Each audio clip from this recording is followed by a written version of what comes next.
This episode is brought to you by Zeta Global. Do you know what it takes to transform marketing into a data-driven profit center? Are you able to align the C-suite around your AI vision and strategy? Zeta Global has the playbook to help you get started. Download Driving Growth in the AI Era today at zetacmo.ai/book. Again, that's zetacmo.ai/book.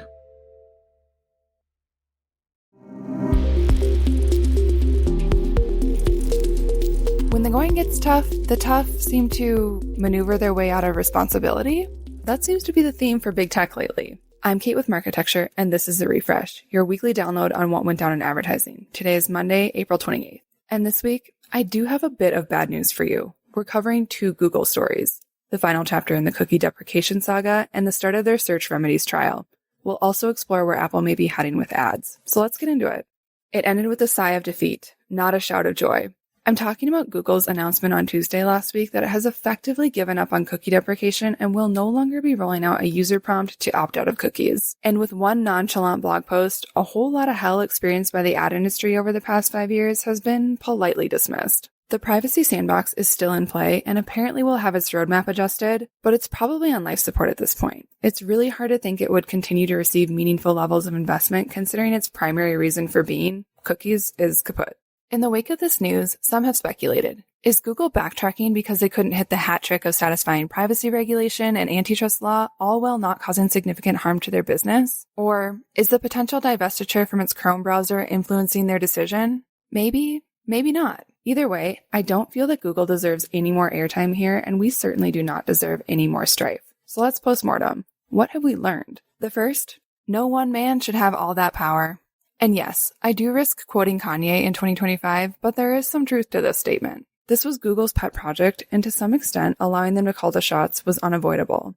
But ultimately, we gave them too much power to control how we as an industry responded, yielding the vast majority of decision-making to Google. And this leads us to learning number 2, which is we should be more comfortable taking bold stances and calling out the BS. This industry is full of deeply intelligent and discerning people. And eventually, we caught on to the fact that Google was not going to be who we should rely on to blaze the cookieless trail for us. I hope and believe this experience has emboldened people to speak up sooner if something doesn't seem right and the math just ain't mathing. Finally, the industry was forced to find a better way, and that was ultimately a very good thing. We developed better ways of capturing, identifying, and activating audiences, revamped legacy measurement approaches, and started to explore different measurement solutions entirely. And we can expect to see the industry use AI to continue this work. It's going to take some time, but AI has always been one of the most reasonable antidotes to cookies.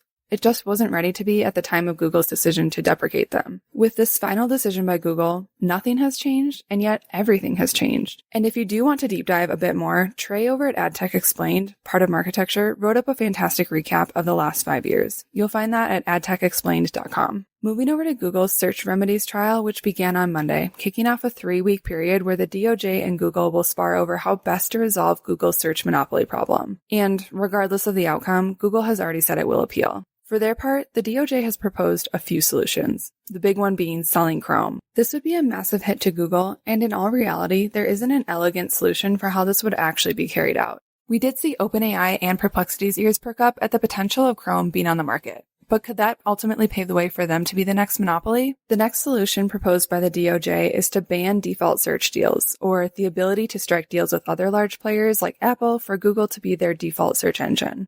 Another proposed DOJ remedy is that Google has to license its search data to anyone. This proposed remedy yielded a pretty noteworthy response from one of Google's lead lawyers, John Schmidtlein, who argued in his opening statements that Google's search data includes massive quantities of private information, which would be dangerous for other companies to have. And yes, data sharing opens up that data to vulnerability, but the implication here is that having access to that much data isn't dangerous for Google to have simply because they gathered it. This also disregards the means through which they came to be the data gatherers in the first place. As a final remedy, the DOJ is hoping that Judge Mehta will allow them to keep the sale of Android on the table. Google also gets to propose its own remedies for its own behavior, which is mildly comedic, but due process, I guess. Most of Google's proposed remedies lie in their default search browser deals, stating that deals can be non-exclusive, open for renegotiation every year, and that companies should be able to choose a different browser for private browsing. As it stands right now, Google's proposed remedies are a bit weak. On the other hand, none of the DOJ's proposed remedies in their current form would avoid a severe disruption to the status quo, with businesses and consumers alike left to absorb their impact. Ultimately, something needs to be done about Google and other companies like it that are left unchecked and just grow too powerful.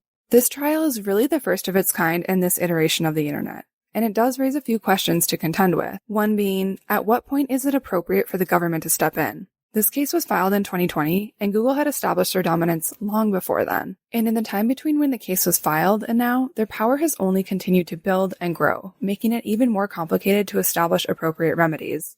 Another question, and it's one that's key to this case, how do you establish remedies that will adequately break down monopoly power without breaking down the technology and platforms that society ultimately relies on to function? Alongside this, I think we're seeing an evaluation of what our risk tolerance threshold is as a country for a shakeup of this magnitude, especially in the current economic and geopolitical climate. All of this will be for Judge Mehta to decide. And ultimately, his decision may not even matter, at least not immediately, given Google's plan to appeal, making this trial a marathon and not a sprint, unfortunately. Finally, let's talk a bit about the Apple Ads rebrand. Seb Joseph and Crystal Scanlon over at Digiday had a great write-up on this, and I wanted to touch on it since Apple often is overlooked from an advertising perspective, given its current lack of robust ad offerings. For a long time, Apple has enjoyed the luxury of sitting at a very exclusive table comprised of top tech giants. And they built this dynasty off of their hardware: Mac computers, iPods, once upon a time, the Apple Watch, and of course, the iPhone. And in 2024, hardware accounted for roughly 75% of Apple's revenue. But those sales were either flat or declining. Making up the other roughly 25% was its services business. Small but mighty, this business saw the fastest growth, with revenue increasing 13% year over year. Apple has always had the raw materials it needed to build a formidable advertising business, especially since rolling out app tracking transparency back in April 2021. Fun fact there, we actually just passed the 4-year anniversary of app tracking transparency back on Saturday, April 26th.